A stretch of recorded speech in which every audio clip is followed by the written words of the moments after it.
Olá, gente, bom dia, tudo bom?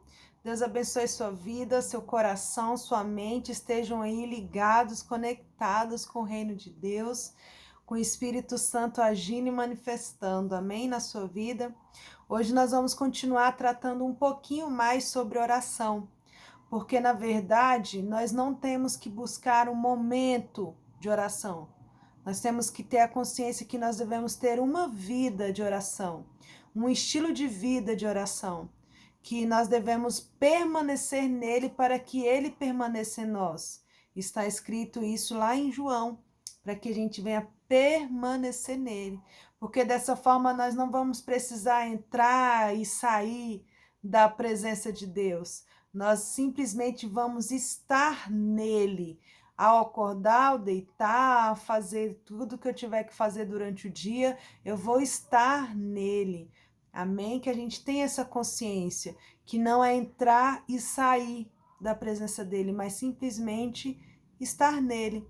Que nós venhamos ter uma vida de oração, um hábito de oração constante. Amém? E é importante que a gente entenda que quando nós estivermos verdadeiramente em oração, naquele momento de ajoelhar, de clamar, de buscar em oração, a gente entenda que não é para que a gente venha entregar para Deus o nosso currículo. Nós não devemos querer demonstrar os nossos feitos para o Senhor, mas sim apresentar os nossos defeitos ao nosso Deus, porque apresentando os nossos defeitos, nós vamos colocar ele no lugar de Deus, onde ele deve estar, e não nós no lugar de pessoas que merecem algo. Consegue entender? Porque Deus, ele merece ser exaltado, ele é digno de ser exaltado e não nós. Então, primeiro passo para que a gente venha, manter uma vida de oração é reconhecer e apresentar a Deus os nossos defeitos e não os nossos feitos.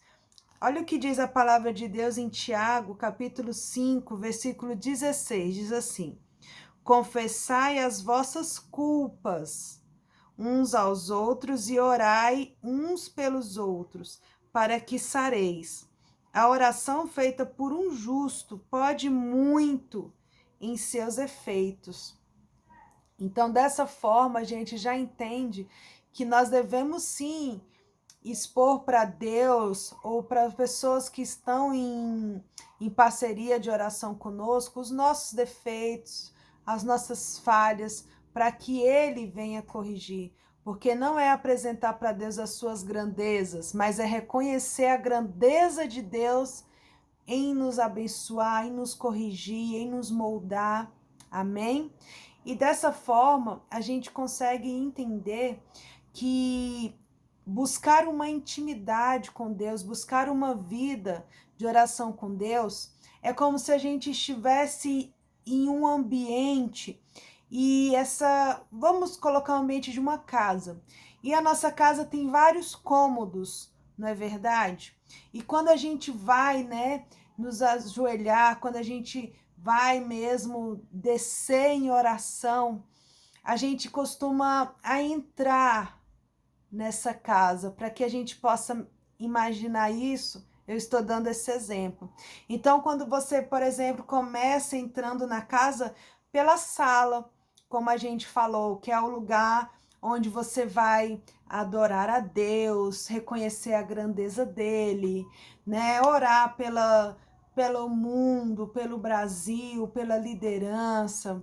E dali você vai entrando na casa. Conforme você fica um tempo ali na sala, você já gastou um tempo na sala, você agora vai, por exemplo, para a cozinha, onde na cozinha você vai poder interceder uns pelos outros, interceder pela família, interceder por cura, por libertação, e você vai estar ali ficando um momento naquele cômodo, até que você consiga ser alimentado ali naquele lugar. Você consegue entender o que eu estou falando?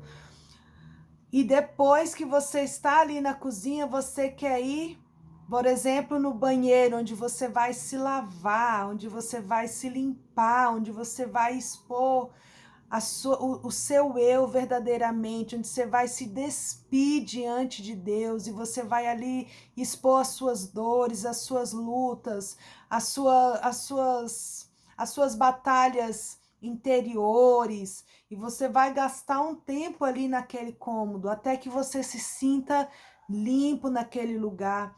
E quando você sair dali daquele cômodo, banheiro, você vai o quê? Para o outro cômodo, que é um cômodo você vai para o seu quarto. Como diz a palavra lá em Mateus 6, entra no seu quarto e fecha a porta.